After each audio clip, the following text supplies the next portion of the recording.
നമസ്കാരം. Media daily online ന്യൂസിലേക്ക് സ്വാഗതം. വാർത്തകൾ വായിക്കുന്നത് ഹബീബ് MN. ADGP അജിത് കുമാറിനെതിരെ നടപടി. ക്രമസമാധാന ചുമതലയിൽ നിന്നും അദ്ദേഹത്തെ മാറ്റി. അജിത് കുമാറിന്റെ തൊപ്പി ഊരിക്കുമെന്ന് പറഞ്ഞവന്റെ പേര് അൻവർ എന്നാണ്. PV അൻവർ. ADGPക്കെതിരായ നടപടി വെറും പ്രഹസനമാണ്. നാളെ നിയമസഭയിൽ കാണാം VD സതീശൻ. ഉചിതമായ നടപടി. LDFന്റെയും ഘടകകക്ഷികളുടെയും വിജയം. ബിനോയ് വിശ്വം. ഡോക്ടറേറ്റ് നേടിയ അബ്ദുള്ളക്കുട്ടിയാണ് KT ജലീൽ. രാഹുൽ മാങ്കൂട്ടത്തിൽ.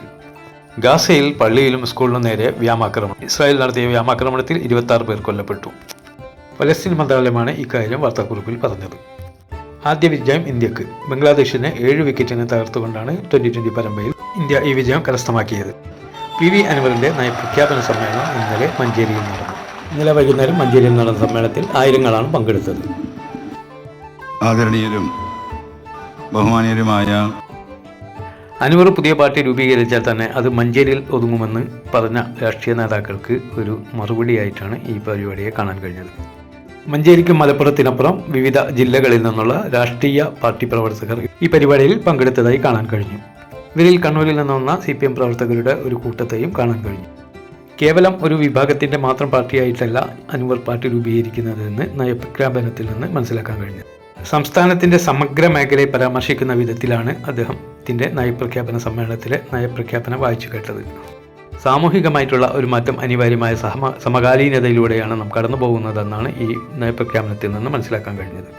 നിലവിലെ രാഷ്ട്രീയ പാർട്ടികളെല്ലാം ജനങ്ങളെ ഭിന്നിപ്പിച്ചാണ് രാഷ്ട്രീയ പ്രവർത്തനം നടത്തുന്നതെന്ന്, ഇവിടെ സാമൂഹിക നന്മയ്ക്ക് വേണ്ടിയുള്ള ഒരു കൂട്ടായ്മയാണ് വേണ്ടതെന്നും അൻവർ നയപ്രഖ്യാപനത്തിൽ പറഞ്ഞിട്ടുണ്ട്. സംസ്ഥാനത്തിൻ്റെ മാത്രമല്ല രാജ്യത്തിൻ്റെ തന്നെ സമഗ്ര വികസനത്തിനുള്ള ഒരു രൂപരേഖയാണ് ഈ നയപ്രഖ്യാപനത്തിലൂടെ ഇവിടെ അവതരിപ്പിച്ചത്.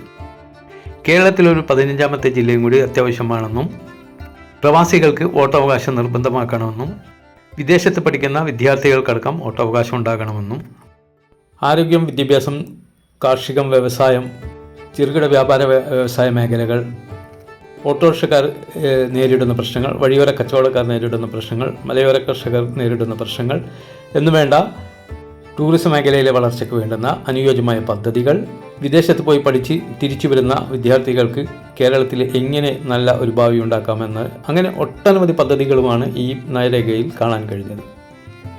സംസ്ഥാനത്ത് ഒരു രാഷ്ട്രീയ മുരടിപ്പ് നേരിടുന്ന ഈ കാലഘട്ടത്തിൽ അൻവർ മുന്നോട്ട് വെക്കുന്ന ഈ ആശയങ്ങൾ ജനങ്ങൾ എങ്ങനെ കാണുമെന്ന് കാത്തിരുന്ന് കാണേണ്ടതാണ്.